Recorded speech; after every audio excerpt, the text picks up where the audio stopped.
What's going on, guys? This is Nate from the Scrub Academy, welcoming you to our next deck profile here on the channel. Today we've got David here with his Sprite Tri-Brigade deck. We're gonna let him jump right on into it. All right, so deck's pretty good. Let's see how many deck profile bingo cards we can hit for people today. Currently, another player with a similar list is playing for top 2 tonight of our 40-man locals. 32 if Sharon's watching. But let's go ahead and get into it. Playing Sprite cards. Sprite blue. Always gotta play 3? Yep. Yeah. It grabs things, lets you extend. Free bodies is always a good thing in YuGiOh. 3 jet. Grabs the spells. So like in normal Sprite, a lot of people will tend to grab like starters as the first grab.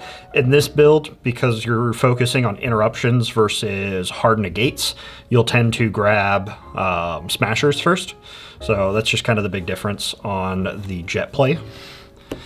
Red, monster negate, spell and trap negate, and battle trap, because why not have a better version of Honest that you can play that is searchable in engine and can be used as an extender. It's kind of fun. This is like the key to getting over any towers card. Like Braid Raptor Ultimate Falcon earlier today, Pixies right over it. Like if you don't play the Pixies, there's often times where you're just like, man, do I have to use my elf to go into another gigantic and then get that boost? It's like, ugh. Yep. Don't want to waste it. And we're only playing 1 gigantic in this list, so it's one where being able to keep the level or rank or link 2s that you have and protect those through battle is fairly important. And being able to get stuff over stuff. You know, standard Sprite problems, which is everything's a little itty bitty guy, so you don't have anything big to smash over stuff. 3 starter to accompany it. Opening starter is great, obviously. You know, you get the blue, get jet, free 2 bodies. Getting locked into level rank link 2s on your first turn is no big deal. After that, situational. I mean, it's one where sometimes, like, even if you have it in hand, you won't go into it right away just because you want to make Tri-Brigade plays or other big link plays, and this keeps you from doing that. And then the 1 smashers. And that's the Sprite engine of the deck. Now you said that you're usually going to be searching the smashers off the jet instead of the starter? Yep. Yeah, and it's one where, like, you could play 2 smashers if you want to kind of change the list a little bit. And there are other players that have talked about it. And like in traditional Sprite, we saw a lot of people playing 2 smashers as main deck outs to Mystic Mine. But for this list, I try to keep it at 40, just keep it super compact so we were only able to fit 1. Tri-Brigades, Foolish from hand, gets everything started. That's the big thing. The cards that make this deck work with Sprite. Kit, level 2, biggest part of this. Without, like, if Kit was level 3, this whole build wouldn't work. But being a level 2, this is the glue that keeps these engines together. Karis, easy extender. Also level 2, which does come up because you can, like, if your kit's gone, if they DD corroded or something, you can still, like, elf for Karis and still use the effect because they all have the same first effects, which is really nice. And then 2 Nerval, just the add after the dump. And then standard Tri-Brigade line like pitch Fractal, send Kit, send Nerval, add Karis. It's just kind of like standard combo line that you may play out. And 1 Revolt, like the entire reason for playing this engine, because without it, this engine doesn't set up a whole lot. Because they don't really do much besides that. Nope, they set up Revolt, and then in later turns, if you're in the grind game, they do allow you to make bigger link monsters fairly easily. And when we get into the extra deck, we'll talk about like the individual plays of the deck, because the deck only has a handful of like primary plays that it's trying to make. And then 2 tanky to go with that engine. And then we played 3 Beaver, because these are a level 2 beast. And that's a little nutty that this happens to randomly be a beast monster. Yeah. Plays really nicely with both engines. It is a wonderful extender. And it's one of the few cards that lets you just single body go into your entire combo, or even like if you have like a random one later in there and you just need an extender off of like Farajit, you can summon it because it's a beast. That ends up making a difference at times. Then hand traps, 2 nib. Would have loved to play the third, but again, 40 cards, so just trying to keep it compact and focus on the hand traps that are going to do the most here in this meta, because a lot of people are playing Sprite. We have a lot less tier limit, so if like for regionals or larger events, I will probably play 3 nib just in anticipation for the tier limit match. But here, effect negation is more important. So we play 3 Veiler. We still do respect the tier limit matchup, so we play the 3 Crow. And then 3 more Veilers that don't trigger triple tactics talents. Say that 4 times fast. So just more effect negation. So you're playing 6 Veilers and everything else. Nothing's worse than activating an Ash or something like that than having him do a triple tactics on you anyway. And you're like, all right, well. Punished for trying to play the game. I'd almost rather have the effect negation so I can do it on my own turn anyway. Yep. Yeah, I mean, it comes with like imperms and whatnot. Imperm's very good for being able to start your turn. So on the extra deck, this is a really small Xyz lineup, but we play the 1 gigantic Sprite. I mean, goals to make that, summon Kit, and then from there, it's Link into the kind of standard elf. Now here's where kind of the plays will vary. If you haven't committed your normal summon, and or if you are not, or if you have like a Karos as an extender, you can summon Karos, and the only play that slightly differs is if you have the extender, you'll end up making the Baron Blossom first, linking into the Rampager, and then being able to use the elf to make the double Dragon Lords as your end board. If you don't, or not your end board, that, and then, Pit Knight. And then Pit Knight, you kind of have 2 choices. I like to make it point at the elf, just because I like to be able to control when that effect's going off or when that effect negation's happening. The other option is to do it this way, and then if your opponent goes into the extra deck and tries to use one, you have that built-in negation for their extra deck card. But if you do it if you do it where you can control it, allows you to do it a little bit earlier, and it's not reliant on your opponent's plays. But going back to the Xyz monsters. So we have the gigantic, then we just play the double Zeus package. We want to, like, this is one of the main, like, later game plays for the deck, is just being able to make double Zeus. I wanted to play Sky Cavalry because it's a good way to attack into anything that you may not be able to kill. Like with like if this was a second gigantic, I'd have to link into something first, then make my gigantic to get the gigantic big enough.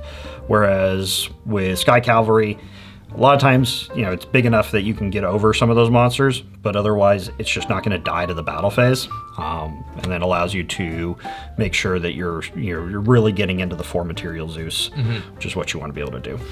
So that's your Xyz. For links, we will play the double elf. So pretty standard there. That's best one. For your Tri-Brigade package, you'll play the Bear Brum, the Farajit, and then tonight I only had the 1 Omen. For larger events, I'm probably going to make sure I'm playing 2 Omens. This event, I decided to play an Appaloosa instead, just to try and see if I was going to play her, what she'd go into, what kind of situation she'd come up in. Didn't come up at all. So you took the Appaloosa out and put another Omen in? Yep. Especially for like the larger events where game states are going to end up super simplified, and like you may end up with just like a single Tri-Brigade in hand or a single Tri-Brigade on field at the end, like at the end of the turn. Being able to do that after like a revolt and everything would allow you to make, you know, 1 Tri-Brigade into a second Omen, and then at that point, you know, you're in a position where you can start grinding the game out a little bit and trying to hopefully abuse the Omen. If you can get a second monster on board, Elf Omen, summon 1 Tri-Brigade every turn, and just get a banish is really good in a super simplified game state. All Mirage. If you end up with 2 Tri-Brigades in hand, like Kit Nerval, you need the All Mirage to be able to get going. That way you can start dumping, get the Karos, and be able to pitch that, pitch your second Tri-Brigade in order to summon, and then you'll have 2 monsters on the field to start the plays. The Double Dragon Lords and the Pit Knight we already saw. Open boards, just like opening board, good control cards. And then the finishers is the Doom Eagle and the Access Code Talker. As a quick effect, DD Crow on a stick. This isn't bad for Tri-Brigade or for tier limit matchups. Very true. And then just a quick way to kill. Like, a lot of times the goal with this deck is really to build your board turn 1, create enough interruption, and kind of simplify the game state enough going into your turn 2 that you're just going to be able to, like, Tri-Brigade, summon, Link, go into Access with like an Omen on the field. Pop, pop, pop, go for game. Yep. Blow it all up and just OTK. That's the main deck. Extra deck. Is there anything, so if somebody wanted to play a second Smashers, what would you say they should take out of the main? Biggest option is the Beavers. Okay. Not required. Alternatively, and this one's a little more controversial, is you can pull out the Tankies.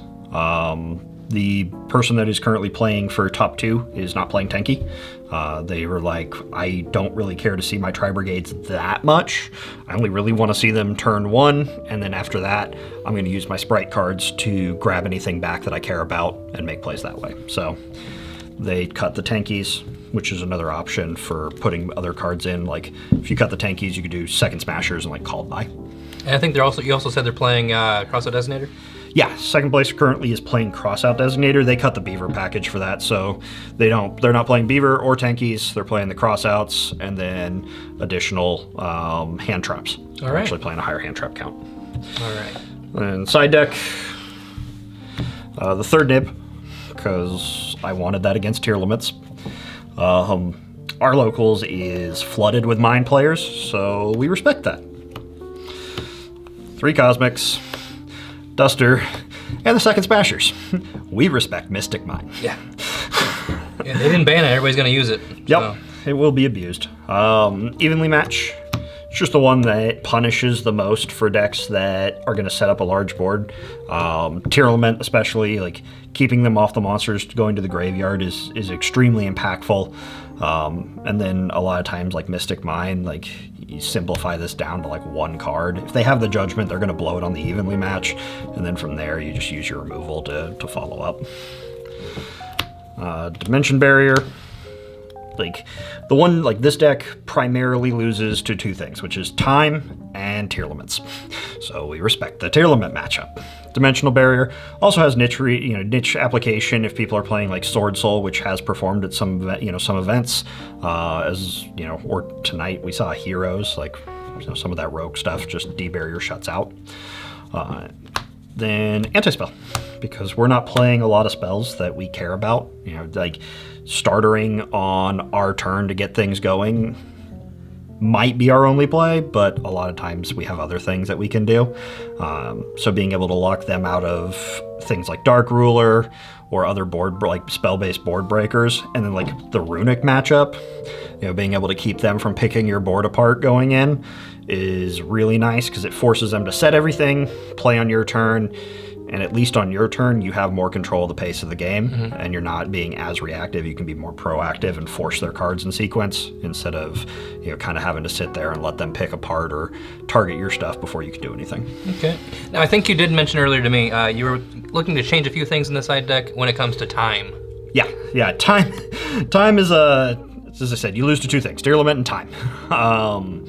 Time with this deck is tough because you are setting up longer combos than the original Sprite stuff. And then because when it comes to the grind game, you simplify game states really nice, but things can swing either way in a super simplified game state. If you find yourself short on resources, well, that might end up in a game going a little bit longer. You might not lose, but you're forced to go a couple extra turns before you can make make the plays necessary to win the game. Game threes, with time being what they are, 40 minutes is 40 minutes. Like, sometimes it just gets tight. Especially closing in on time and you have the one starter in hand, you're like, oh crap, I gotta pay some life here. Yep, and that's the punishment for the deck. Like, it's super easy bodies and lots of easy extension, but punishes life point management. So, like, going into a larger event, I will probably take out the evenly matched, because generally speaking, like, you can play through the boards easier. That's not as big of a deal. I'll probably take out the evenly matched. Red Resonator for sure, possibly Spooky Dogwoods, just as a way to punish like their board building. If you manage it properly in time, like, wins are wins at big match, like in big events. It doesn't have to feel great to be a win, but it's still a dub when you turn the match slip, and that's ultimately what matters. It always used to feel bad when you cowboyed for game at a local, but when you go to a regional, you're smiling the entire time. Yep. Yeah. Locals play nice. Regionals play to win. All right, well, thank you, David, for bringing us your Tri-Brigade Spright deck. Hopefully you guys enjoyed today's deck profile. If you did, make sure to hit that like button, hit that subscribe button, hit the notification bell on the way at the door, because all your support is greatly appreciated. Make sure to stay tuned. Later on this week, we will have a couple live duels with this deck so you can see it in action. But that's all I've got for now, guys. Thank you so much for watching. As always, this is Nathan from the Scrub Academy, signing off for now. Peace out.